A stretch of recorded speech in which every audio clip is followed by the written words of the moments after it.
Hola, ¿qué tal, doctor Lemus y doctor Varela? Soy Anastasio Pérez, pues aquí agradeciendo nuevamente la oportunidad que se me dio para la elaboración de esta presentación, ahora con los requerimientos pues que se me dio para cumplir ya con el total de puntos que se requieren para impartir la materia. Para comenzar, a, a- a- a describir un poco sobre el contexto, lo que se desarrolla en la presentación.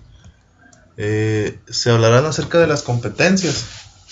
Decidí utilizar dos competencias, las 6 y las 7. Eh, Tales competencias pues hablan acerca de la postura personal y los intereses, considerando puntos de vista ajenos para aceptarlos de manera crítica y reflexiva con tales atributos. Y la 7 que es aprende por iniciativa e interés propio a lo largo de la vida. Además pues de la competencia central de la unidad, que es interrelaciona la física con otras ciencias, la tecnología, la vida cotidiana y la sociedad, además de que emplea algunos de sus métodos durante el análisis de situaciones físicas y la solución. Bien, se estará trabajando en base a estas competencias con la planeación didáctica que se les haya llegar en su momento.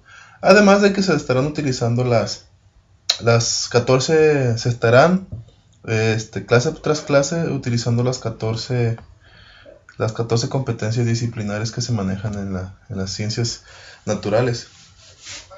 Eh, para empezar a hablar acerca de la física se tiene que pues comenzar a analizar desde una introducción, desde un punto de vista pues que viene a traer el contexto de la física un poco más humanizado.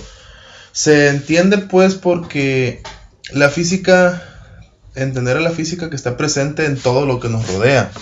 Desde el momento en que nosotros utilizamos un aparato, utilizamos un celular, una televisión, el internet, utilizamos el coche, utilizamos inclusive algún tipo de calzado o ropa peculiar, se estará utilizando en algún momento durante todo el proceso de fabricación de estos aparatos algún componente físico.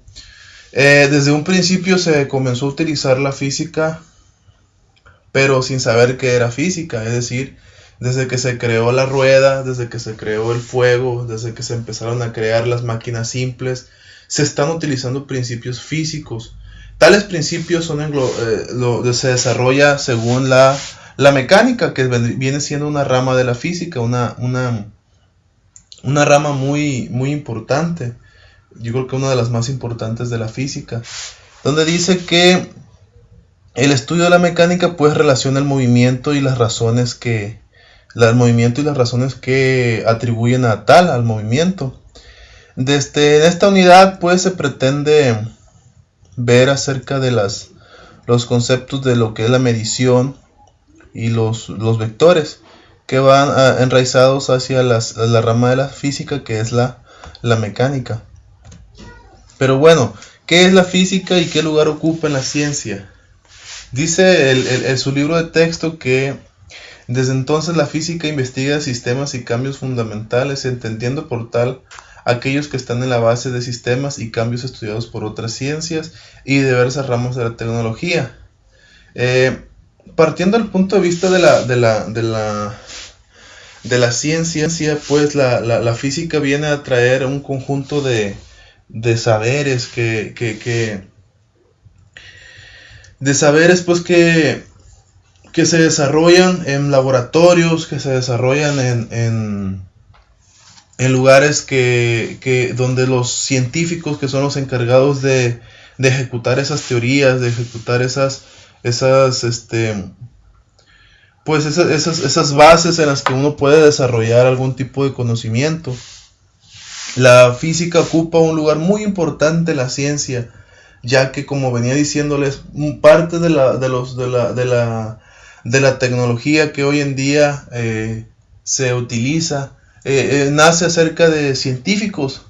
Los científicos utilizan la ciencia como método, bueno, entre otros, para desarrollar tecnología, pero pues la tecnología no viene siendo más que los avances científicos en los que el ser humano se ve inmiscuido y para ser afectado, ya sea positivo, bueno, el objetivo es que se vean afectados positivamente, tanto en sus comunidades o en sus saberes, en sus vidas, ¿verdad? Hoy en día la física comparte su estudio con otras ciencias, es decir, la física no va sola, es decir, entender un concepto tal como física pues no existe, siempre va a ser afectado por otro tipo de ciencias como es la química, la biología, los materiales, la astronomía, el cosmos, inclusive la genética, para poder analizar un fenómeno. Para poder analizar un fenómeno físico siempre se van a ver involucrados variables externas, variables que no son directamente relacionadas con el fenómeno, pero que de alguna manera afectan en el resultado del fenómeno que se está analizando. Es por eso que se tiene que comprender. Bien, física, tecnología y sociedad, que es el siguiente tema, pues es algo de lo que les he venido hablando, ¿verdad? Esta actividad transformadora basada en la ciencia es lo que se denomina tecnología. La finalidad de esta es el diseño y elaboración de sistemas, procesos y materiales con el propósito de satisfacer determinadas necesidades humanas del modo más eficiente posible. Es decir, cómo la física afecta con la tecnología a la sociedad. ¿Sí? Cómo el concepto de física afecta a la tecnología afecta con la tecnología a la sociedad o beneficia a la afecta, me refiero en el lado positivo de la palabra, ¿no? En Europa, en Estados Unidos, en México, existen alrededor del mundo centros de investigación donde un ejército de científicos están desarrollando avances tecnológicos día tras día, comprobando leyes, comprobando métodos, rectificando los métodos en las computadoras para su análisis matemático, porque todo lo que sale de todos esos análisis tiene que ser resuelto matemáticamente. Es decir, la física no va sola, siempre va a ir acompañada de matemática, inclusive de otro tipo de ciencia. ¿Por qué la matemática? Porque la matemática plantea algo exacto. Imagínense un celular que no se ha planteado con matemática, se descompone a las 2 horas y te costó tan caro. Una televisión que no sea planteada con matemática no sirve, es decir, el proceso, el uso de las cosas están planteados numéricamente para que el resultado de esa vida sea muy longevo. Es por eso que la física, con sus científicos y sus centros de investigación, arroja tecnología para que la sociedad se vea avanzada. ¿Sí? Países de primer mundo como lo son Alemania, Suecia, Escocia, Finlandia, Estados Unidos, Canadá, etcétera, Hong Kong, ¿qué tienen de relación? Que la sociedad está involucrada con la tecnología día tras día. Ustedes, si tienen la oportunidad de viajar, se van a poder dar cuenta que esas ciudades presentan un avance tecnológico muy alto. Es decir, se pueden ustedes dar cuenta que, digamos, el internet es de super banda ancha, que existe una quinta generación en transferencia de datos, que hay una tecnología vial entre las calles, las personas se ven más involucradas en los avances tecnológicos que en países de tercer mundo donde no lo es. Es por eso que la física afecta día tras día el vivir de la sociedad. El trabajo de los físicos es lo que les venía diciendo. Estudian libros o artículos de colegas, trabajan con ecuaciones y computadoras, llevan a cabo observaciones y realizan experimentos, además de una serie de cosas que no vienen aquí. El trabajo de los físicos se relaciona estrechamente con el realizado en otras ramas de la ciencia y de la tecnología. Muchos de los conceptos, ecuaciones y procedimientos ideados por los físicos, así como múltiples instrumentos y técnicas concebidas por ellos para realizar las observaciones y experimentos y mediciones, son empleados en otras ramas de la ciencia y la tecnología. Es decir, tales personas, los científicos de la rama de la física, utilizan herramientas muy usuales para otros tipos de científicos. Es decir, alguien que se dedica en un taller de física, digamos en un laboratorio de óptica, en el CIMBESTAB de Querétaro o en el CIMBESTAB de Guadalajara, pueden ellos estar utilizando procedimientos de eficiencia en un rayo láser y su resultado dentro de un conductor eléctrico. Ese fenómeno puede ser utilizado también por un científico en la Ciudad de México, donde están involucrando las células madre con con la genética y la nueva generación de seres humanos, qué sé yo. Es decir, los métodos pueden estar utilizados en diferentes partes del mundo, pero con el final de obtener los mismos resultados. Es lo bonito de la ciencia, lo bonito de la física y de otras ramas de ella, es pues que existen una serie de métodos alrededor del mundo ya plasmados y pocos de ellos vistos en la educación básica, donde los experimentos pues vienen siendo un poco avanzados y las personas están bien preparadas para realizarlos. Estas personas son las encargadas pues de abastecernos de la tecnología, de los avances, inclusive estar hablando ya de necesidades tan básicas como el hecho de que una persona no pueda procrear hijos. Es decir, ya está tan avanzada la tecnología y la ciencia, pues que algo tan básico como poder tener hijos es ya utilizable, moldeable por medio de científicos. Cosa que no se miraba quizás hace 10 años o hace 5 años. Es por ello los avances de la tecnología. Para poder realizar todos esos avances, para poder utilizar todas aquellas estrategias, diseños, modelos, plasmar los modelos en las computadoras y analizar todas aquellas variables de algún fenómeno que tú desees, es necesario utilizar las mediciones. No puedes tú analizar una variable de algún tipo de fenómeno o suceso si no se mide. Es decir, ¿cómo quieres tú saber el resultado de un choque de partículas si no sabes a la velocidad que van? Es decir, el fenómeno se tiene que medir, y para medirlo necesitas unidades y magnitudes. Dice el concepto del libro que las mediciones son indispensables en la física, pero además de muy comunes en la vida diaria. Por ejemplo, tiempo, masa, longitud y volumen. ¿Cómo nosotros medimos el tiempo? Pues por el segundo. La masa por kilogramos. La distancia la medimos en longitudes, como lo es el metro, el kilómetro. El volumen pues lo medimos en centímetros cúbicos o metros cúbicos. Mediciones de estas y otras magnitudes se realizan incluso desde la antigüedad, mucho antes de que se desarrollara la ciencia. Obviamente, desde la antigüedad, pero utilizaban otro tipo de magnitudes muy diferentes. La razón es que son esenciales para organizar la vida de la sociedad. Eso es muy cierto. Las magnitudes y unidades. Dice aquí que las magnitudes y las unidades son objetos y fenómenos que poseen muy variadas características o propiedades.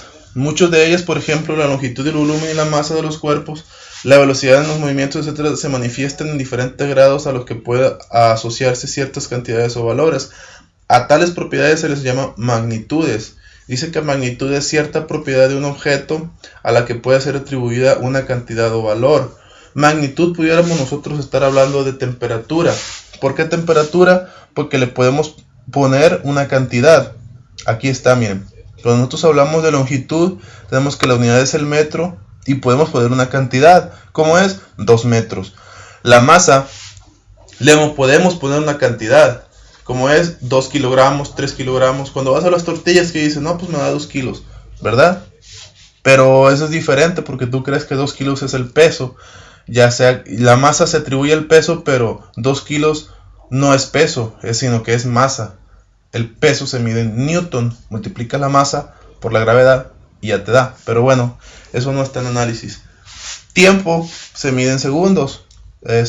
Y ya, conforme tú relacionas esta tabla, te podrás dar cuenta pues que nosotros utilizamos día a día metros, kilómetros, segundos, amperes, centígrados, mol, candelas, radianes, etc. Los utilizamos día a día. Simplemente no te das cuenta que eran magnitudes o eran unidades, o si te hubieras dado cuenta, no les tomamos importancia, pero son importantes. ¿Por qué? Porque gracias a estas magnitudes y a estas unidades, los científicos, o inclusive tú, puedes desarrollar el análisis de ciertos fenómenos que te puedan satisfacer a ti un problema, o puedes resolver esos fenómenos gracias a estas magnitudes y unidades. Dice su texto: como puedes apreciar en la tabla, longitud, tiempo y masa están entre las magnitudes básicas del sistema internacional. El sistema internacional es un sistema base alrededor del mundo donde utilizan ciertas medidas estandarizadas. Se refiere a estandarizadas porque todo el mundo las usa. Es por eso que se tiene que establecer un sistema. Así como el sistema internacional está el sistema inglés, pero lo vamos a ver más adelante. Ellas son ampliamente utilizadas en el comercio, la ciencia y la tecnología, y en general en la vida diaria. De esas tres magnitudes se derivan prácticamente todas las otras magnitudes utilizadas en mecánica, por ejemplo, área, volumen, densidad, velocidad, aceleración y fuerza. Es verdad, de longitud, tiempo y masa, siendo estas las más importantes, se deriva todo. La interacción de masa, tiempo y distancia arroja mucho análisis y mucha física. La interacción de masa, tiempo y longitud arroja mucho análisis y mucha física de por medio. Para ello es importante entonces las magnitudes y las unidades que son básicas. Así como hay magnitudes y unidades, 2 metros, 3 segundos, 20 amperios, 100 kelvins, hay unidades solitarias, como lo es el resultado del ángulo teta que forma la trayectoria circular esta. Dice que, así como sabes, en una circunferencia un ángulo central puede hallarse mediante la ecuación Q es igual a S sobre R, donde S es la longitud del arco correspondiente y R es el radio de la circunferencia, ambos expresados en la misma unidad. De ahí que el resultado sea simplemente un número. A veces a tales números se le dan nombres especiales, por ejemplo en este caso se denomina radián. Tales magnitudes se consideran suplementarias, ¿sí? Puede ir el número acompañado o puede estar acompañado de una denominación llamada radián. En este caso, le repito, o como lo dice su libro, estas magnitudes se consideran suplementarias, es decir, no necesariamente no es obligatorio que vaya el radián. Simplemente si tienes el punto 79, que sabes tú ya que es el ángulo, con este es suficiente. Más sin embargo existen otras en donde es necesario ponerlas y más específicamente en operaciones matemáticas. Así como hay mediciones 2, 3, 5 millones, existen múltiplos y submúltiplos. ¿Cuáles son los múltiplos y cuáles son los submúltiplos? Cuando se enfoca al analizar longitudes, vamos a enfocarnos hacia una longitud. Cuando se necesita desarrollar el análisis hacia una longitud, podemos nosotros, por ejemplo, saber la distancia que hay de la Tierra a Júpiter. Sí sabemos, pero para poder expresar la distancia, digamos en metros, imagínense, si solamente 1 kilómetro son 1000 metros, ¿cuántos metros serán de aquí a Júpiter? Muchísimos. Si son muchísimos kilómetros, que es la distancia más larga que conocemos, imagínense cuántos metros serán. Para poder expresar tales números se utilizan los múltiplos y se utilizan los submúltiplos. Por ejemplo, nosotros podemos decir, mira, la distancia de aquí a la Luna es 1 trillón de kilómetros, o son 3.000 millones de billones, o son 2 millones de billones. Está bien decirlo, pero en lenguaje científico se dice, estamos de 10 a la 5 kilómetros, 10 a la 18 kilómetros, o 10 a la 21 kilómetros, o 10 a la 34 kilómetros. Esa es la potencia, es decir, 24 veces 10. Podemos contar los ceros también, que tienen que ver con ese 24.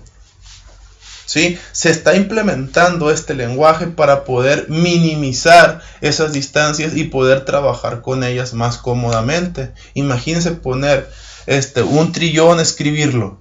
Pues ahí nos van a hallar en la libreta, ¿verdad? Se nos va a acabar los renglones con tanto cero. Lo mismo sucede con lo demás. Así como nosotros utilizamos los múltiplos para utilizarlo en las distancias grandes, también utilizamos los submúltiplos, pero para saber, digamos así, la distancia que hay de entre un átomo, o la distancia que hay del tamaño de un átomo o el tamaño de una molécula de hidrógeno, ¿sí? Para eso se utilizan los submúltiplos, que son los encargados que están del centi hacia abajo, que vienen siendo todos los que son submúltiplos, los abajo del cero. Se utilizan en distancias muy pequeñas.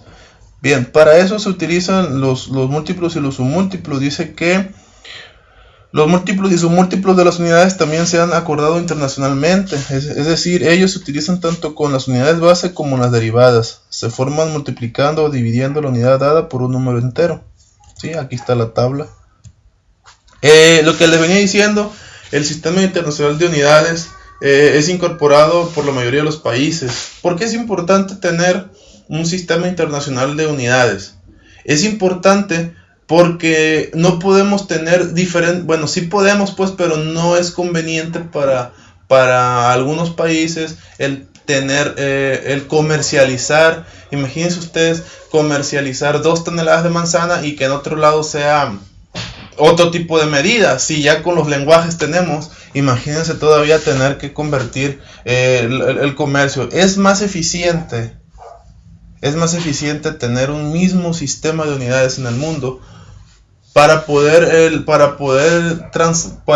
comercializar los productos, para poder utilizarlo en los contratos, en las firmas, en los diferentes escenarios alrededor del mundo.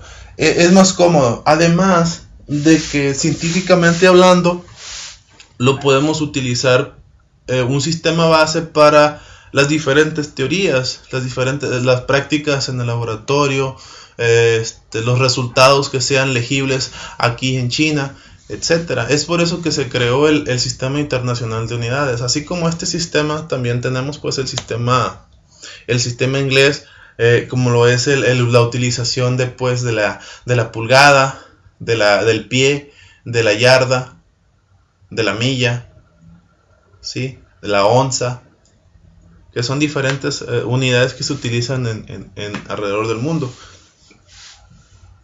Bien, tenemos la conversión de unidades. Nosotros en ocasiones pues no nos queda de otra más que utilizar la conversión de unidades para satisfacer alguna necesidad que uno tenga, ¿verdad? Tenemos la tabla 1.3 del libro de Mecánica 1, donde viene una relación de unidades, que es un centímetro, un metro, un kilómetro, una pulgada, además de que viene un pie y una milla. ¿Cuánto es un centímetro? En centímetros, pues es 1. ¿Cuánto es un centímetro en metro? 0.01. En kilómetros, pulgadas, pies, millas, etc. Cada uno de ellos en las diferentes unidades. Dice el ejemplo 1.6, ¿cómo expresar la altura de un estudiante de 1.67 metros en pies? Entonces, tenemos 1.67 metros.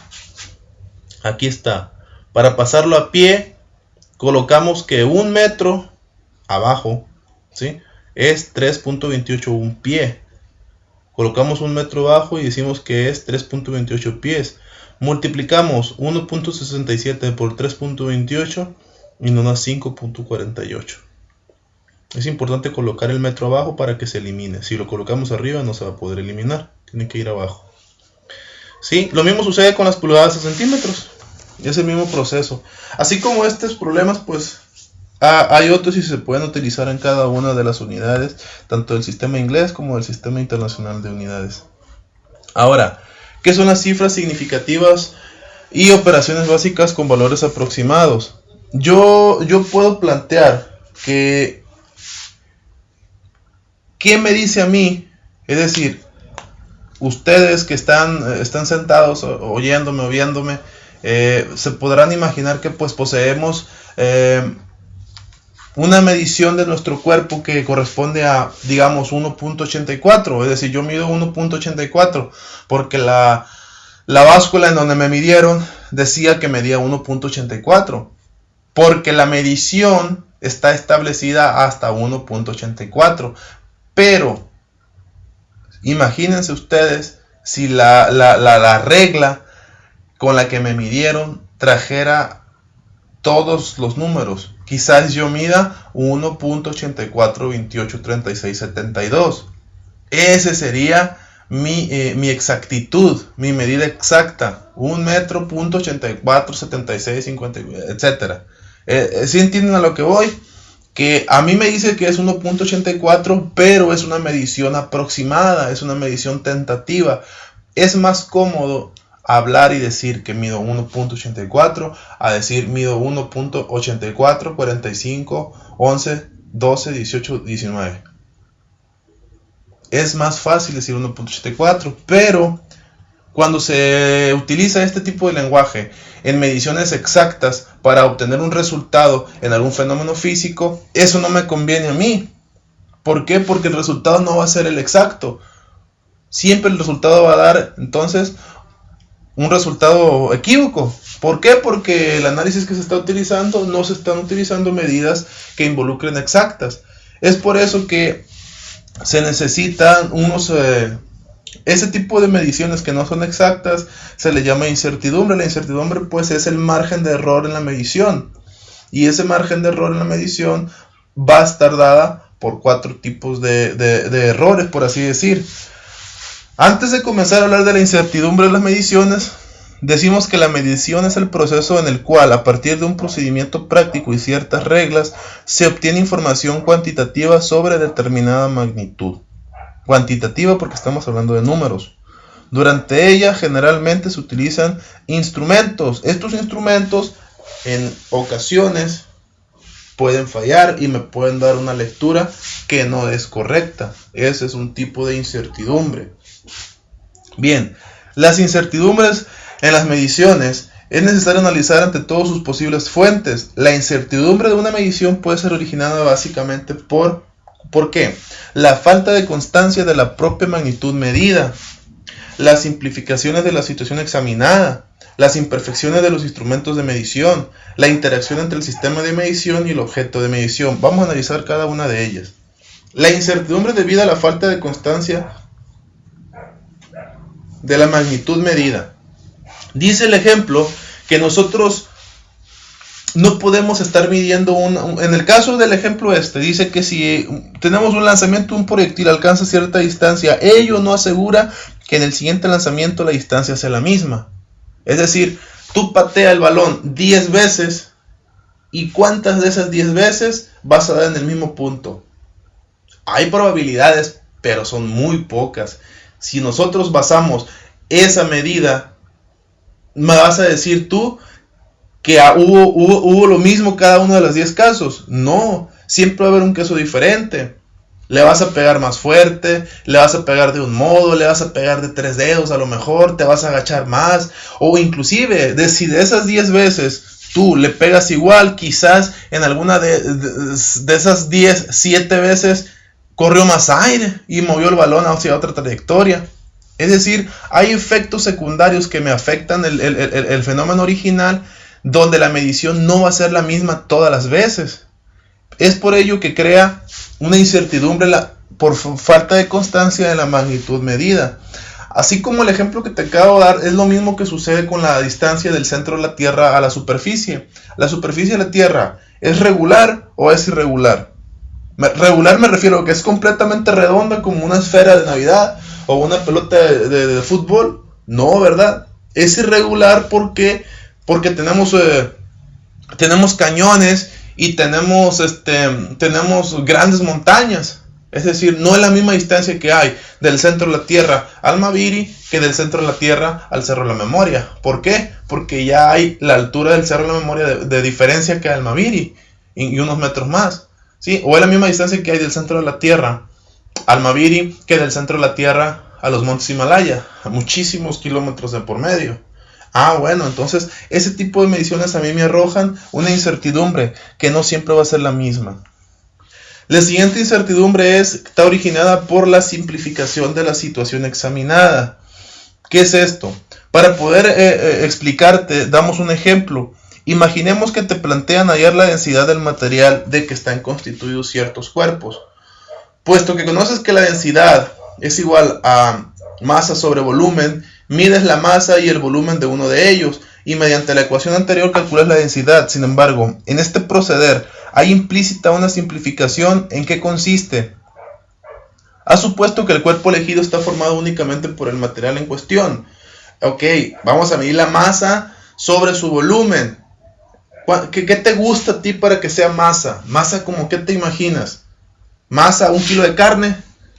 ¿Masa te refieres a la composición en sí de materia de un objeto? Pues sí, masa puede ser cualquier cosa. Ok, pero ¿qué te dice a ti que 1 kilo de masa... ¿Sí? Que 1 kilo de masa va a estar totalmente compuesto de esa misma materia? Ok, vamos a agarrar el ejemplo tal cual de la masa. 1 kilo de masa de maíz del molino de tortillas. Tienes 1 kilo de masa. Te pregunto yo, ¿la sustancia que es masa es realmente 1 kilo? No, ¿por qué? Porque va a tener un porcentaje de materia que corresponde al almidón de maíz, va a tener un porcentaje de materia que va a corresponder a agua, y va a tener otro porcentaje de materia que va a corresponder a otro tipo de cosas que le agregan a la masa. ¿Esto qué quiere decir? Que para poder obtener tú el resultado exacto de la densidad de esa materia, tienes que medir primero las diferentes masas que corresponden a ese kilogramo. Es por eso que esa situación no te arroja a ti un resultado concreto. ¿Por qué? Porque vas a tener inmiscuidas situaciones examinadas. Tienes que simplificar. ¿Cómo es eso? Ok, yo tengo 1 kilo de masa, 1 kilogramo de masa. Ya sé que tiene almidón de maíz, ya sé que tiene agua y ya sé que tiene otro tipo de cosas. Pero para simplificar el fenómeno, para simplificar el análisis de este fenómeno, voy a tomarlo nada más como 1 kilo de masa de maíz. ¿Sí? Para simplificar y que me dé el resultado. Pero el resultado, pues, va a tener su incertidumbre debido a este tipo de cosas. La incertidumbre originada por las imperfecciones de los instrumentos de medición. ¿Sí? ¿Qué es esto? En ciertas ocasiones, la capacidad de un instrumento para hacer una medición no es la concreta. Vamos a suponer, imagínense que yo agarre el multímetro. El multímetro es el aparato que se encarga de medir ya sea voltaje, corriente, conductividad, etcétera, ¿no? Y como ustedes se pueden dar cuenta, cuando tú agarras el multímetro y lo metes al tomacorriente, inmediatamente a ti no te arroja un resultado.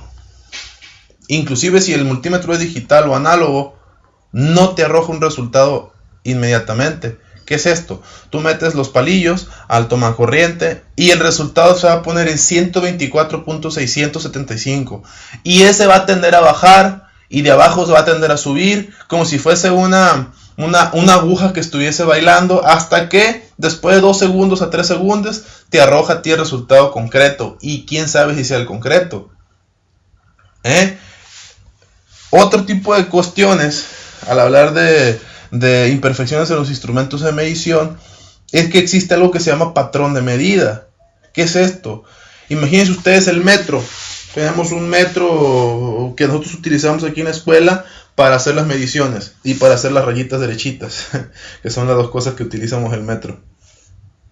Imagínense ustedes, nos vamos a la fábrica de metros, que está no sé en dónde estará, pero está por ahí en algún lado, y el molde por lo que nosotros hacemos el metro está siendo desgastado, pues hace más de 1 año que no se calibra.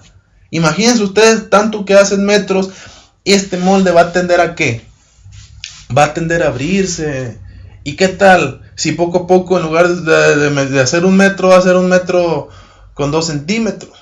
O 1 metro con 1 centímetro. Y poco a poco el metro va a perder su propiedad. Es decir, ya no va a ser 1 metro. ¿Y a mí quién me dice que ya no es 1 metro? Porque esa es la medida de 1 metro.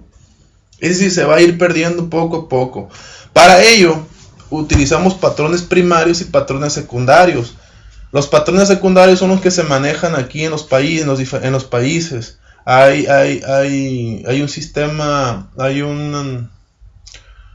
no sé cómo se le llame, pero hay un organismo encargado de la calibración de los instrumentos en las industrias. Metrología creo que se llama. Hay uno en Ciudad Guzmán, Jalisco, que se llama Metas, Metrólogos Asociados, y hay otro en Querétaro que también, no recuerdo cómo se llama, que se encargan de la calibración de cada uno de esos aparatos, y me imagino que ellos deben de tener patrones secundarios de las diferentes de las diferentes mediciones o aparatos o instrumentos que miden. A este tipo de incertidumbre se llama incertidumbre instrumental. Y por último arrojamos la incertidumbre debida a la interacción entre el sistema de medición y el objeto de medición. Aquí viene el ejemplo del termómetro, donde dice: un ejemplo clásico en que la interacción del instrumento con el objeto de medición altera la cantidad que se pretende medir, provocando cierta incertidumbre, es la medición de la temperatura de un cuerpo con un termómetro. Fíjense bien, si la temperatura inicial del termómetro es inferior a la del cuerpo, inferior. ¿Qué me quiere decir a mí la palabra inferior? Quiere decir que hay diferentes temperaturas. ¿Y qué sucede cuando tenemos diferentes cuerpos a diferente temperatura? Hay transferencia de calor, y ahí se cumple la ley cero de la termodinámica, que dice: cuando dos cuerpos están a diferentes temperaturas y van a estar en contacto o están en contacto, existe una transferencia de calor a tal punto de que se van a transferir el calor a llegar a un equilibrio térmico. Bien, ya sabemos que hay diferentes temperaturas porque dice: si la temperatura inicial del termómetro es inferior a la del cuerpo, transmite energía térmica al termómetro. ¿Qué les dije? Transmite energía térmica al termómetro y su temperatura disminuye porque hay transferencia de calor. Y si por el contrario la temperatura del termómetro es superior a la del cuerpo, entonces ocurre el proceso inverso. Claro que sí, porque se cumple la ley cero de la termodinámica. En cualquier caso, la interacción entre ambos ocasiona una desviación del resultado respecto a la cantidad que se pretende medir, por defecto o exceso, es decir, sistemática, que es necesario tener en cuenta. Claro que sí, inclusive día tras día nosotros tendríamos que tener el cuidado, pues, de hacer la medición, y que el objeto a medir y el medido, el objeto a medir con el instrumento estén a la misma temperatura o estén en las mismas condiciones. ¿Sí? ¿Para qué? Para que se me arroje a mí un resultado más viable, más confiable. Bien, entramos a hablar acerca de los vectores, que es la segunda parte ya de la segunda unidad. Los vectores no es nada más que la implementación de un símbolo, no un símbolo. Vector se le llama a todas aquellas magnitudes. Bien, primero, antes de hablar de vectores, vamos a explicar qué son magnitudes escalares y las vectoriales.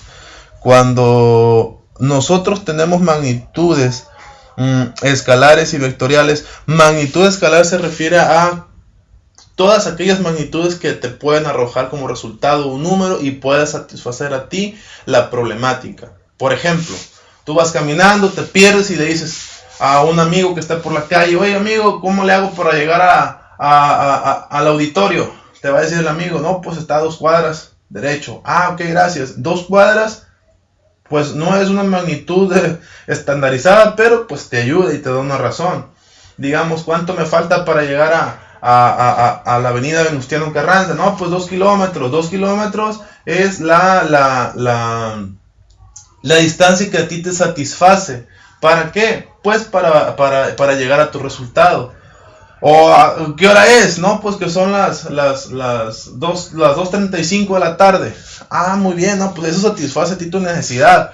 ¿Cuánto tiempo tardo en llegar de Walmart a mi casa? No, pues 2 horas. 2 horas es una magnitud escalar acompañada de su unidad, que a ti te arroja un resultado y que ese resultado te conviene a la problemática. Pero cuando se ven inmersas 3 variables como lo que es la cantidad, la dirección y el sentido, se están hablando de magnitudes vectoriales. ¿Cómo es eso de magnitud vectorial?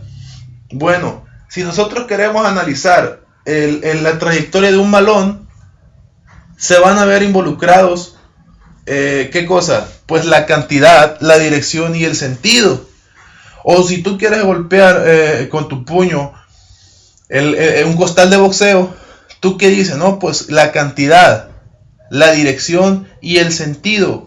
La cantidad cuánto pesa tu puño o cuánto mide tu brazo, la dirección, qué dirección está tomando la trayectoria del puño hacia el costal, y qué sentido. Pues el sentido lo arroja un plano cartesiano, ¿sí? Así como es ese fenómeno de golpear un costal de boxeo, también existen el análisis en los balones, el análisis en cuando chocan dos carros, el análisis cuando tú cargas una cubeta, el análisis cuando levantas una carretilla con cosas pesadas, etcétera, ¿sí? Se ven involucrados allí los vectores. La representación gráfica de un vector pues arroja estas variables: el módulo, valor, dirección y sentido. ¿Cómo es eso? Dice que el módulo es el tamaño de la flecha según su escala. Aquí podemos darnos cuenta pues que es el módulo, que es el tamaño de la flecha. La dirección, hacia dónde apunta esa flecha, dado un eje cartesiano. Y el sentido es, la dirección es la orientación de la flecha, y el sentido es hacia dónde indica la punta de esta flecha. que la dirección va a estar dada por este ángulo, ¿sí? Que corresponde al eje de las X, el módulo y el sentido. Bueno, aquí está expresado muy bien en el cuadro, en esta figura que viene en su libro. Algunas de las características de los vectores pues son tres. ¿Cuáles son esas? Cuando los vectores son colineales, cuando los vectores son paralelos y cuando los vectores son concurrentes. Cuando son colineales, pues que están en una misma trayectoria, una misma línea, independientemente de que sean de diferentes direcciones. Cuando son paralelos, que están en diferentes líneas y que su punta arroja a diferentes direcciones. Inclusive tiene diferente magnitud porque tiene diferente tamaño la flecha. O cuando todos apuntan hacia diferentes lados, pero los une un solo punto. Podemos ver que podemos analizar la tercera característica, que son concurrentes, imaginando que son dos tractores, ahí C, jalando el punto P, y B, que es empujando el punto P. O cuando son paralelos, podemos arrojar que van en la carretera y que están yéndose diferentes direcciones, etcétera. Bien, las características de los vectores pues son colineales, son paralelos y son concurrentes. Procedimiento gráfico de suma y resta de vectores. Para esto existe el método del paralelogramo. Como ustedes se pueden dar cuenta en la figura de la doctora aquí, A más B es igual a R. A tiene una magnitud, pero tiene un mismo sentido. B tiene una diferente magnitud, pero un mismo sentido. Entonces A y B se pueden sumar, ¿sí? Y el resultado va a ser R. Aterrizando esto, decimos que cuando A apunta hacia una dirección, B apunta hacia otra, se puede interpretar esto como un vector R o un vector resultante R. Allí se están sumando, inclusive acá se están sumando, y el resultado en el tercer ejercicio también se están sumando estos vectores. Para la resta, cuando se están restando los vectores, la magnitud del vector no va a cambiar. Cuando se está hablando de resta de un vector, es decir, un vector negativo, significa que la punta del vector va a apuntar hacia un sentido opuesto del positivo. Es decir, cuando tengo el vector B positivo, va hacia allá, y cuando tengo el vector B negativo, apunta hacia allá, pero la magnitud va a ser la misma. Por lo tanto, siempre se va a tomar como si fuese una suma de vectores. S es la resultante de A más B, pero el vector B simplemente es que apunta hacia otra dirección. Bien, aquí viene lo que es el asunto más crítico de esta segunda unidad, el análisis matemático o formulario de lo que corresponde a los vectores. Vamos a analizar dos casos. El primero es este que está aquí. Cuando un vector tiene una trayectoria y una inclinación, presenta componentes de un vector. Yo tengo el vector A, aquí está el vector A. Este vector a mí me arroja una componente en el eje de las X y me arroja una componente en el eje de las Y. ¿Sí se dan cuenta? Se arma un paralelogramo. ¿Sí se dan cuenta? Aquí está.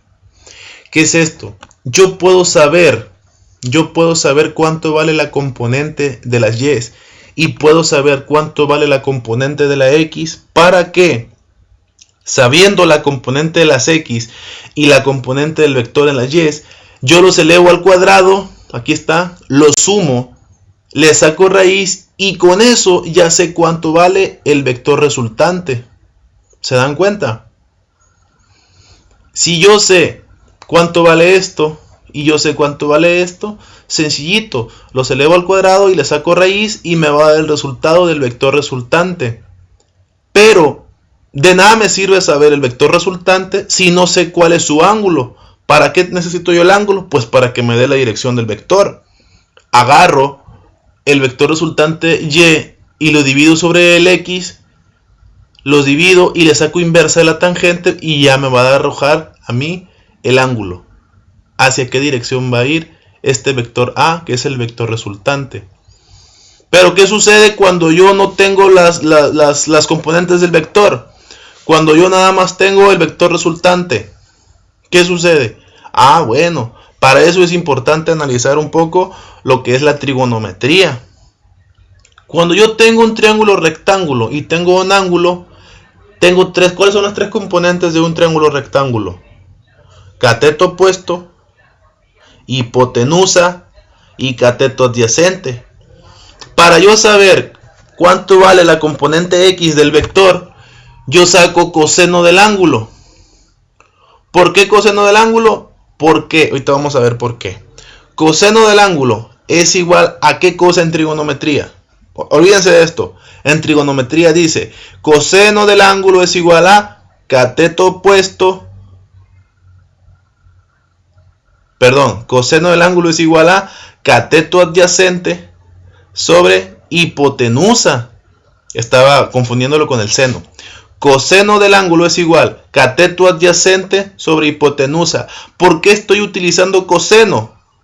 Porque con el coseno utilizo el adyacente y el adyacente es la componente de las x. Por eso estoy utilizando yo el coseno.